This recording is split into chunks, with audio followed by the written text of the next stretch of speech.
필립 얀시라고 하는 미국의 유명한 기독교 작가가 있죠. 그분이 놀라운 하나님의 은혜라고 하는 책을 썼는데요. 그 책에 보면 이런 이야기가 있습니다.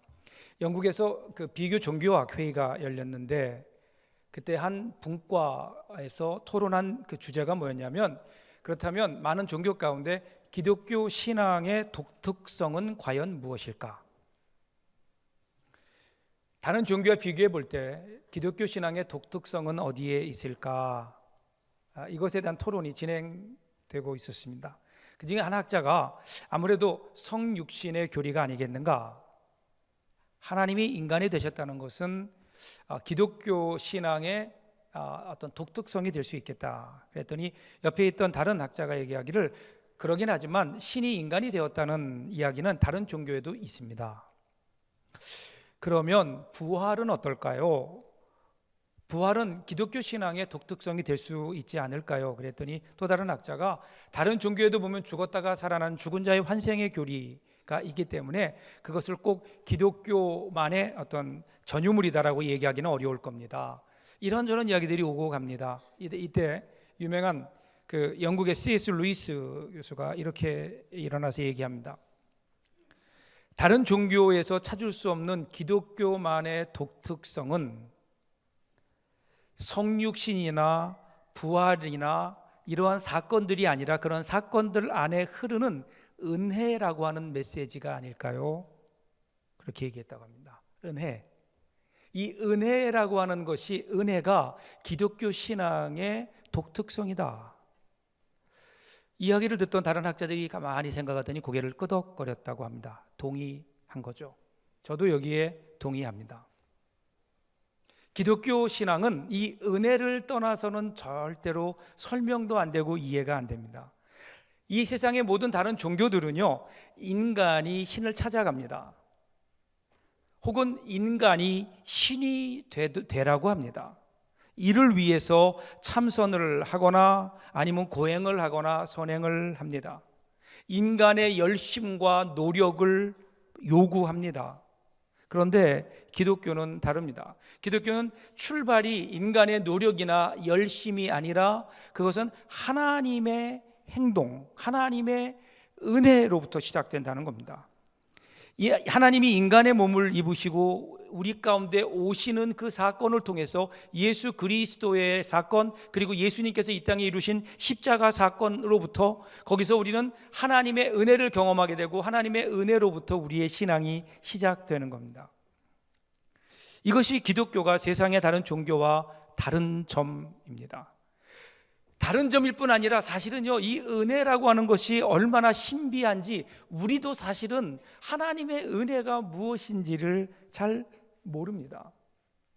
우리가 은혜 얘기하고 십자가를 얘기하지만 사실은 정말 은혜가 무엇일까? 그런데 그럼에도 불구하고 이 은혜를 제대로 이해하지 않으면 절대로 기독교 신앙은 이해할 수 없고요. 그리고 우리는 기독교 신앙이 주는 그 귀한 기쁨들을 우리들은 맛보지 못할 겁니다. 이 은혜. 오늘 본문에도 보면 이 은혜가 나오고 있습니다. 자, 오늘 본문이 어떤 내용인가요? 안디옥 교회의 파송을 받아서 바울과 바나바가 전도를 떠나게 됩니다.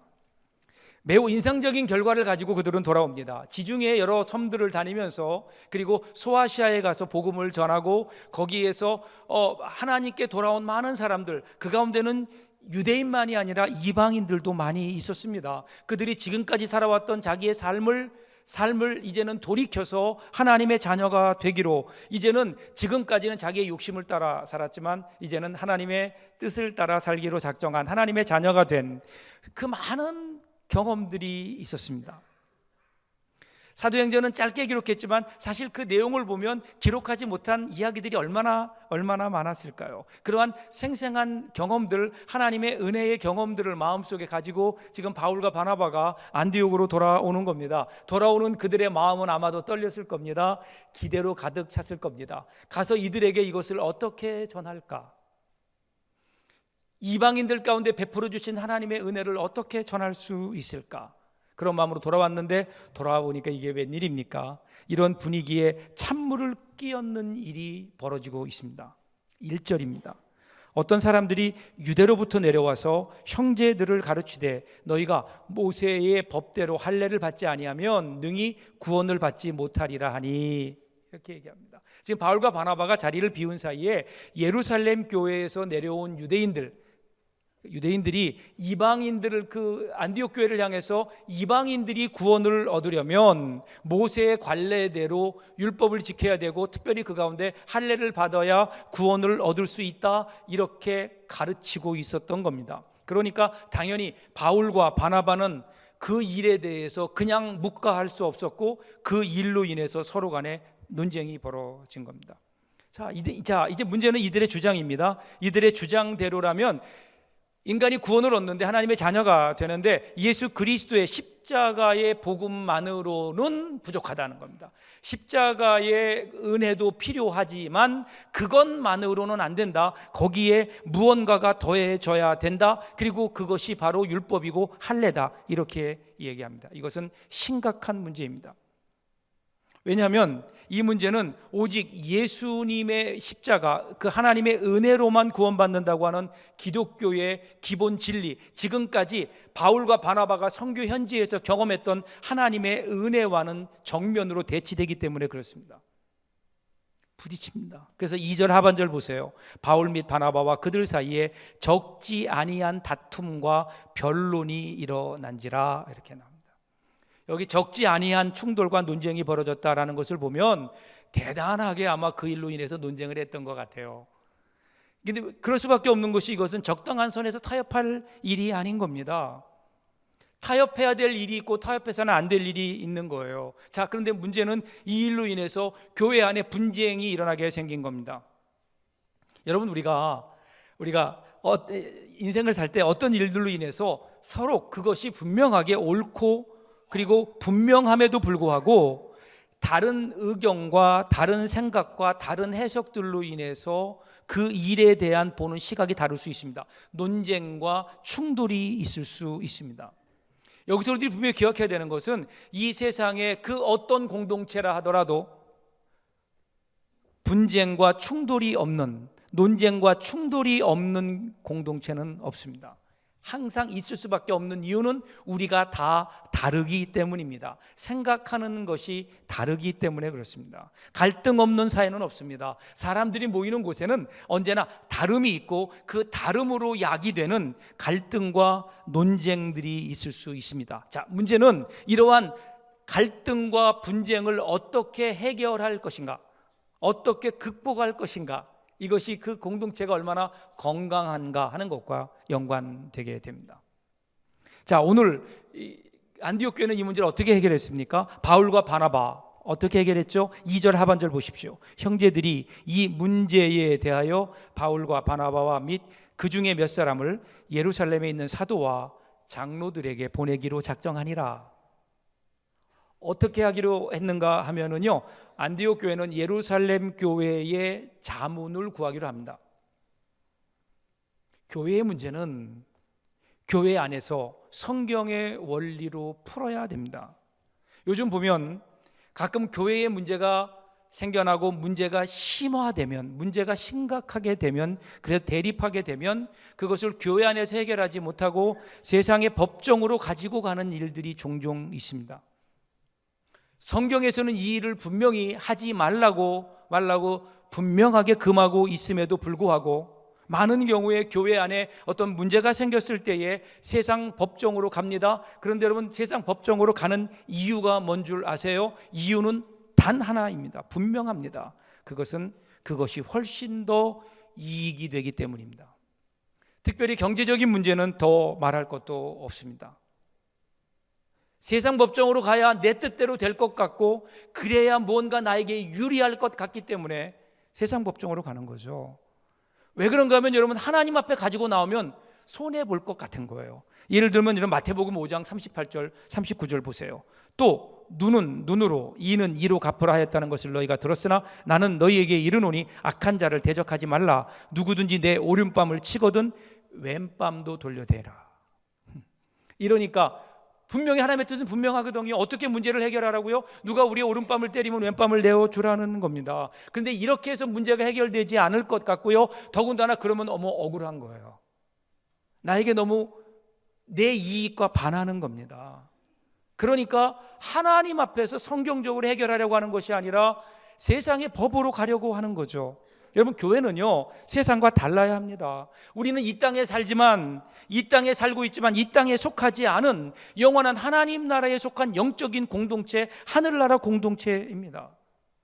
근데 언제부턴가 교회 안에도 세상의 법으로 교회 안에 교회를 지배하려고 하는, 교회를 움직이려고 하는 움직임들이 우리 가운데 있어서 염려스럽습니다.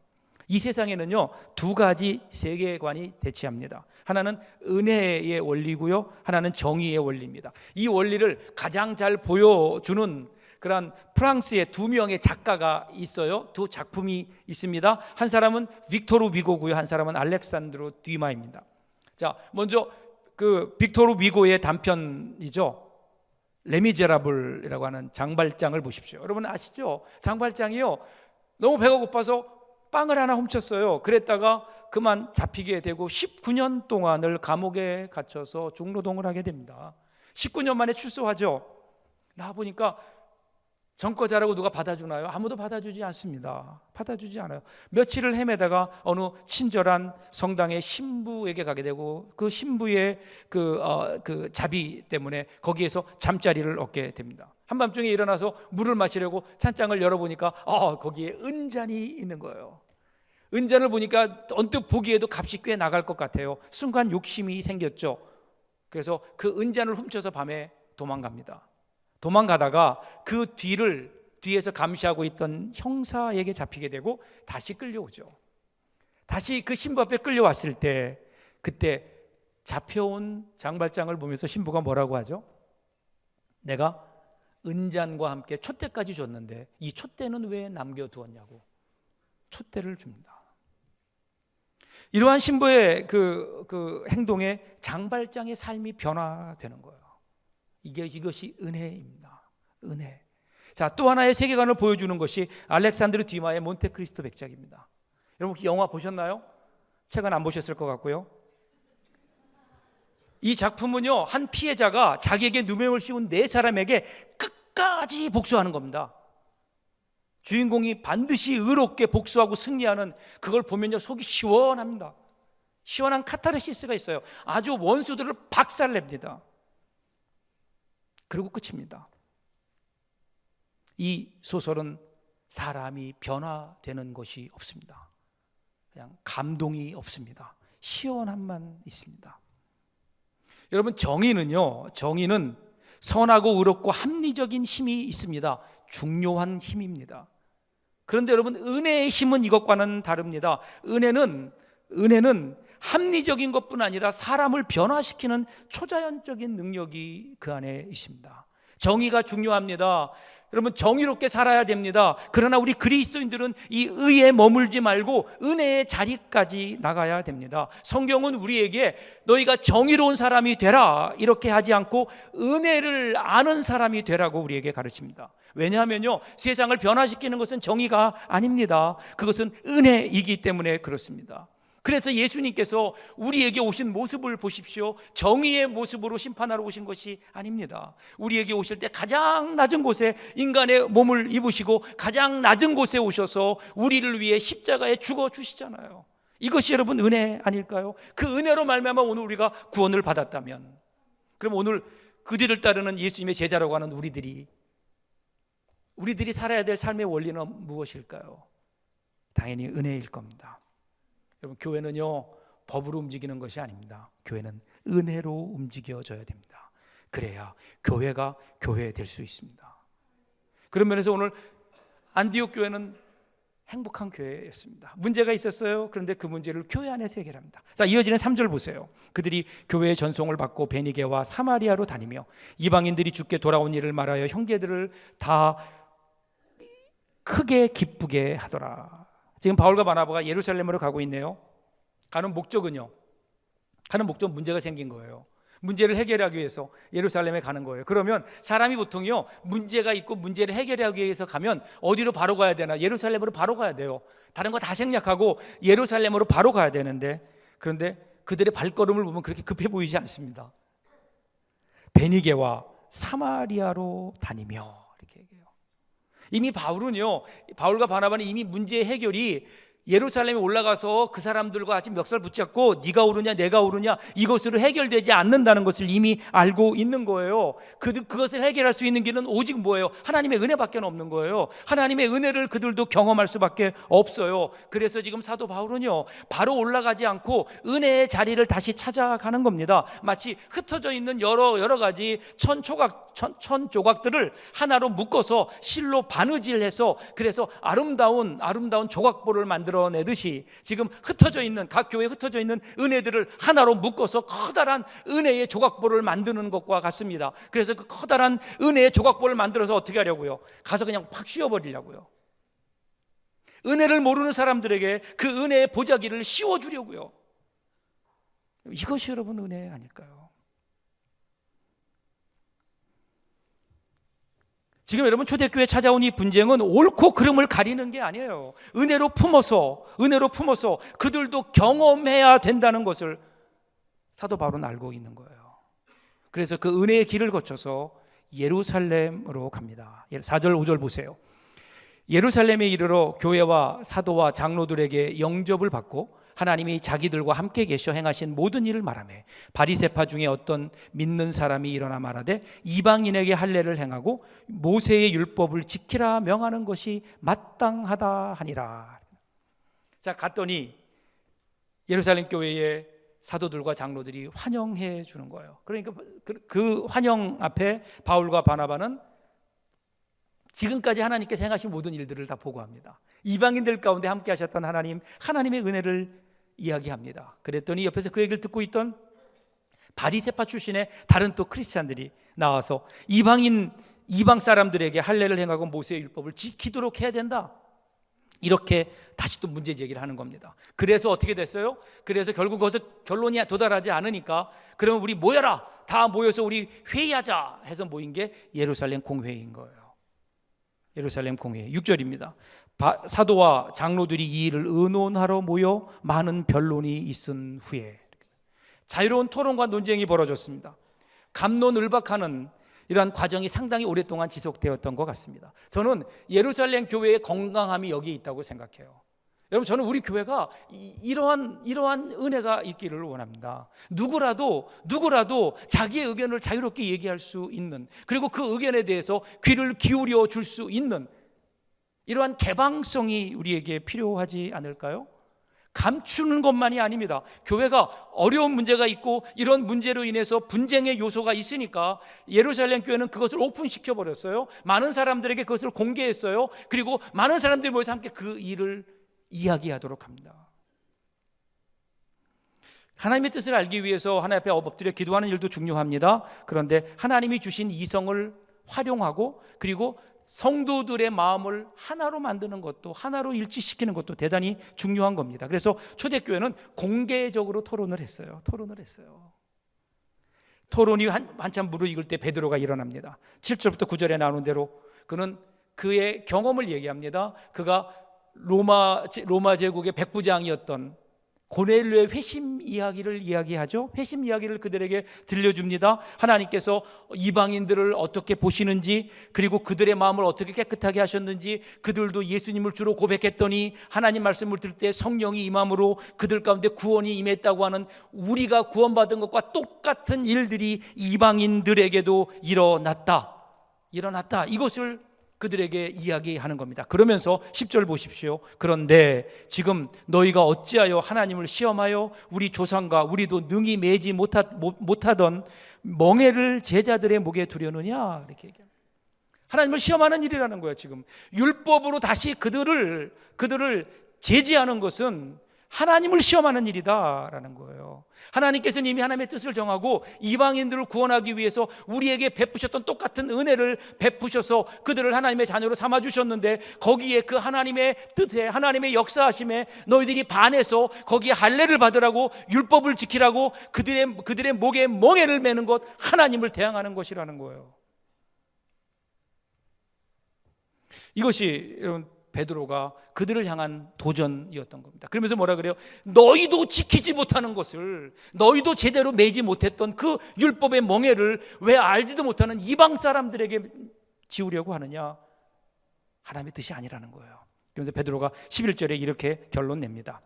그러나 우리는 그들이 우리와 동일하게 주 예수의 은혜로 구원받는 줄을 믿노라 하니라.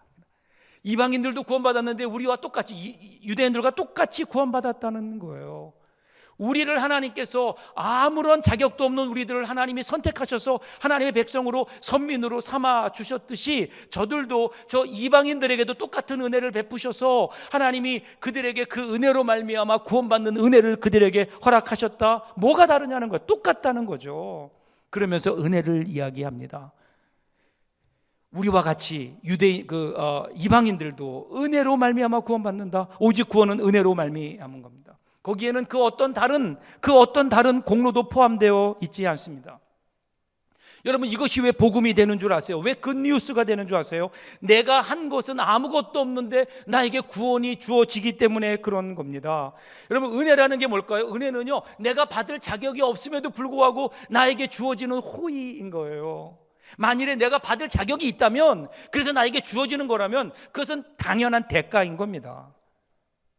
만일에 내가 구원받았는데, 내가 구원받은 하나님의 자녀가 되었는데 그 조건이 나에게 있다면, 그러면 그거는 여러분 은혜가 아니죠.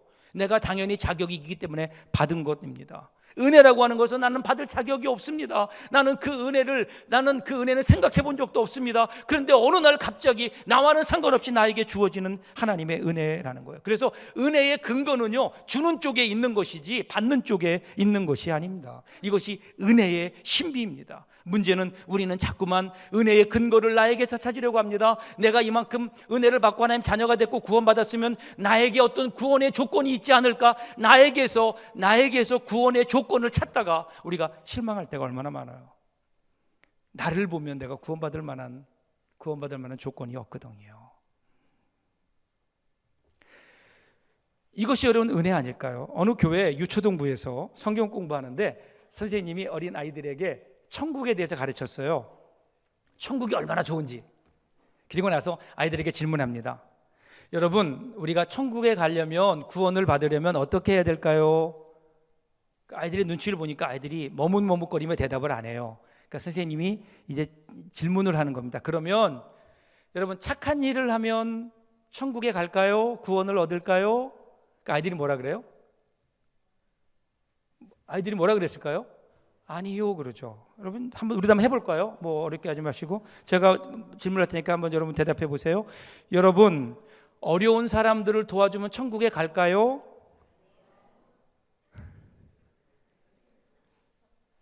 여러분, 그럼 교회에서 봉사를 열심히, 성가대를 열심히 봉사하면 천국 갈까요?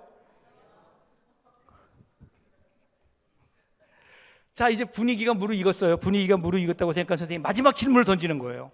그 질문은 뭘까요? 그러면은 어떻게 해야 천국에 갈까요? 그러면 대답이 뭐예요? 예수 믿어야 돼요. 하나님의 은혜로 구원받는 거예요. 이게 나와야 되는데 어린아이가 손을 딱 들더니 선생님, 제가 대답할게요. 그래서 그래, 너 대답해봐 그랬더니 어떻게 해야 천국 가지? 죽어야 돼요. 근데 여러분, 이게 진리 아닐까요? 천국에 가는 거, 다른 거 가는 거, 죽어야 가요. 근데 그냥 죽으면 안 돼요. 예수 믿고 죽어야 돼요. 다른 거 노력할 필요가 없는 거예요. 이 하나님의 은혜를, 나를 위해 십자가에 죽어주신 예수님의 그 은혜를 내 마음속에 받아들이는 거예요. 그분이 나를 위해서 십자가에 죽어주신 그 은혜를 내가 깨닫는 거예요. 그 하나님의 사랑의 품에 내가 안기는 거예요. 그 이상도 그 이하도 아니에요. 그러면 어떻게 될까요? 우리 인생 가운데 새로운 일들이 일어나요. 사랑하는 여러분, 하나님의 은혜를 깨닫는 게 기적이에요. 하나님의 은혜를 인정하는 것이 내 인생의 가장 위대한 사건입니다. 은혜는요, 머리로 깨달아 앉는 게 아니에요. 그냥 마음으로 아는 겁니다. 그 은혜의 품으로 뛰어드는 겁니다. 우리 인생의 기적과 축복은 하나님의 은혜를 깨닫는 것에서 시작하잖아요. 사도 바울이란 사람 보세요. 사도 바울 얼마나 그가 편협하고 잔인한 사람이었나요? 자기의 생각과 다르다고 초대 그리스도인들, 기독교인들을 얼마나 잡아다가 괴롭게 하고 심지어는 죽이기까지 했나요? 얼마나 많은 사람들의 눈에 피눈물을 흘렸어요. 그런데 이 사도 바울이 어느 날 하나님의 사랑을 깨닫고 하나님의 은혜를 깨닫는 거예요. 예수 그리스도의 십자가의 은혜를 알고 나니까 그의 인생이 180도 바뀝니다. 하나님의 크신 은혜를 알고 난 다음에 사도 바울이 뭐라고 고백해요? 나의 나 된 것은 하나님의 은혜입니다. 사납게나 하나님 자랑하고 눈만 뜨면 주님 은혜에 감사하고, 그는 로마 감옥에서도 감사합니다.